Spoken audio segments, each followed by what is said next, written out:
नमस्कार दोस्तों, क्या आप भी इरेक्टाइल डिस्फंक्शन से ग्रसित हैं और लंबे टाइम से इसके लिए मेडिसिन्स लेते लेते थक गए हैं? तो दोस्तों, आज मैं आपसे बात करता हूं एक टोटली न्यू ट्रीटमेंट ऑप्शन के, जिसको हम कहते हैं phenyl shockwave therapy. Penile shockwave therapy या लो इंटेंसिटी शॉकवेव थेरेपी एक ऐसी थेरेपी है जो टोटली ड्रग फ्री और आपको आपके जो इरेक्टाइल डिस्फंक्शन है उसके रूट कॉज यानी कि डिक्रीज ब्लड फ्लो को टारगेट करती है, जिससे आपको इरेक्टाइल डिस्फंक्शन का लॉन्ग टर्म सॉल्यूशन मिल सके। तो दोस्तों, पिनाइल शॉकवेव थेरेपी क्या है? पिनाइल शॉकवेव थेरेपी, जैसे इसका नाम है कि शॉक वेव्स, सो शॉक वेव्स किसी तरह का कोई शॉक नहीं देती, बल्कि शॉक वेव्स एक तरह की स्पेशल अल्ट्रासाउंड वेव्स को नाम दिया गया है जो जाके टिश्यूज़ में इंटरेक्ट करती हैं और टिश्यूज़ के साथ अलग अलग तरीके के उसमें चेंजेस करती हैं।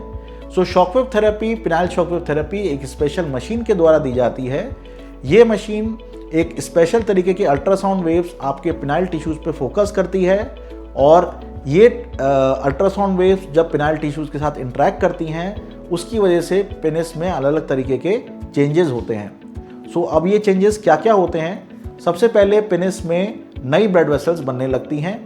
दूसरा, जो एग्जिस्टिंग ब्लड वेसल्स हैं उनमें रिपेयर प्रोसेस होने लगती है, जिससे उनका ल्यूमन खुल जाता है।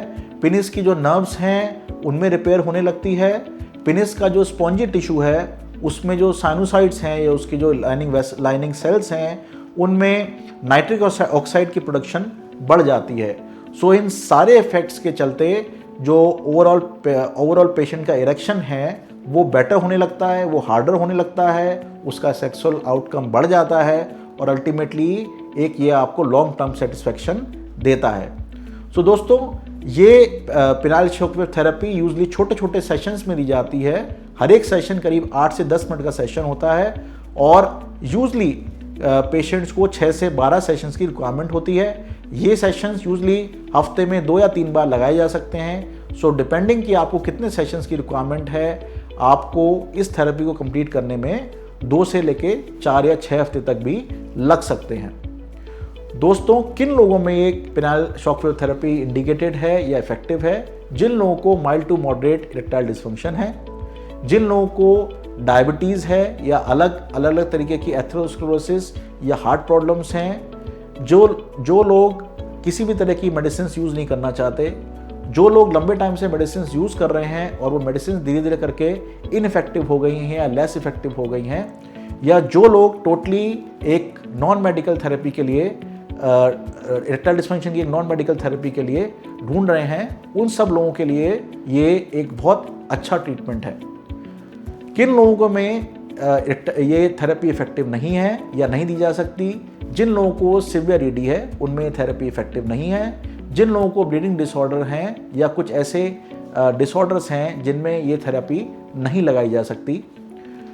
इस थेरेपी के क्या साइड इफ़ेक्ट्स हैं? सो दोस्तों, अच्छी बात यह है कि इस थेरेपी का कोई भी किसी भी तरह का कोई साइड इफेक्ट नहीं है। ये थेरेपी एक टोटली पेनलेस थेरेपी है। ना तो थेरेपी के दौरान और ना थेरेपी के बाद किसी भी तरह का कोई पेन एक्सपीरियंस करता है पेशेंट।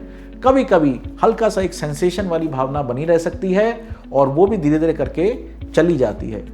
सो दोस्तों, नेक्स्ट टाइम अगर आप भी इरेक्टाइल डिस्फंक्शन का कोई नया ट्रीटमेंट ढूंढ रहे हैं तो आपको पिनाइल शॉकवेव थेरेपी को कंसीडर करना चाहिए।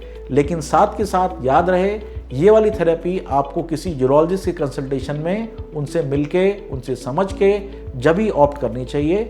और अगर आपको इरेक्टाइल डिस्फंक्शन से रिलेटेड कोई भी सवाल हैं तो प्लीज़ हमारे कमेंट्स में लिखिए और इसी तरह की यूजफुल कंटेंट को जानने के लिए प्लीज़ हमें लाइक, फॉलो और सब्सक्राइब करते रहिए। Thank you.